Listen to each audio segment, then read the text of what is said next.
আসসালামু আলাইকুম। এই মুহূর্তে আমরা আছি শরীয়তপুর জেলার সদরে, ঠিক শিল্পকলা একাডেমি, যেখানে বাণিজ্য মেলা অনুষ্ঠিত হয়েছিল 1 মাসের জন্য।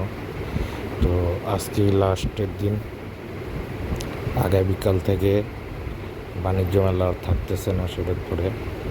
তো আসলাম আর কি, একটু দেখলাম, আপনাদেরকেও দেখানোর চেষ্টা করলাম। তো মোটামুটি ভালোই আয়োজন ছিল শিল্পকলার এই মেলায়।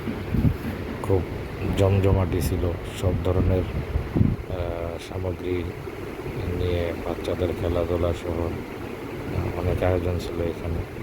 তো মোটামুটি ভালোই লাগলো, আপনাদেরকে দেখানোর চেষ্টা করলাম।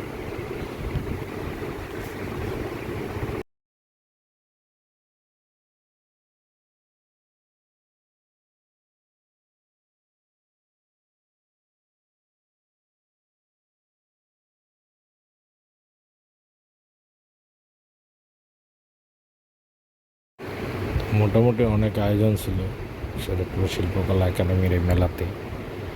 বাচ্চাদের খেলনা থেকে শুরু করে সব কিছুই ছিল এখানে, অনেক জমজমাট ছিল। তো ভিডিওটি কেমন লাগলো অবশ্যই কমেন্টে জানাবেন।